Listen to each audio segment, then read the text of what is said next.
now we have Simon from microbiology and immunology.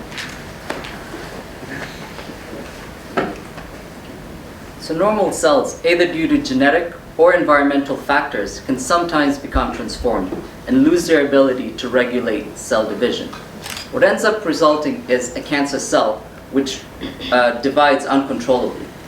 Now most people don't know this, but these type of events happen quite frequently in every single one of us.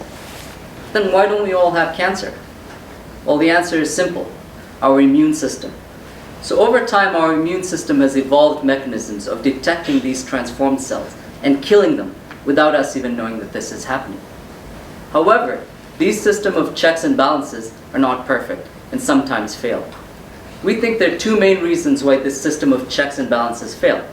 One is that sometimes the changes in the cancer cell are so subtle that the immune system can't even recognize them. Two, we think that sometimes cancer cells express certain proteins on their cell surface or release them into the environment. And what these proteins do is they essentially turn the switch off on the immune system, preventing the immune system from being able to target the cancer cell. So in my PhD, I've been trying to address two major questions. First is, how can I convert a cancer cell that's undetectable by the immune system to become easy to detect? And two, how do I help the immune system that's being turned off by the cancer cell to be able to stand strong and fight back?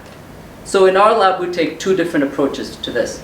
The first is we use a virus, which we can engineer to specifically find and infect cancer cells while leaving the neighboring healthy tissue untouched. And so when the virus infects a cell, it replicates in the cell, expresses certain proteins which get moved to the cell surface. And now, all of a sudden, a cell that was once invisible to the immune system is now very easy to detect. Two, we use a compound known as alpha-galactose. And what alpha-galactose does is it activates a natural immunity in us and gives our immune system enough of a foundation to fight back. Now we're taking this one step further and taking two unlikely allies. One, a virus, and two, an activated immune system. And we are combining them to target some of the most aggressive types of cancers. Now most of you are wondering, is this even safe? Does it even work? And the answer is yes. This approach is not only safe, but it's effective against the most aggressive types of cancer. And the best part of this is we can translate our findings to almost every different type of cancer out there, because we're targeting very conserved underlying biology within the tumor cell and within the immune system. I hope that I've convinced you that the way forward in fighting cancer is to use our body's own immune system. Thank you very much.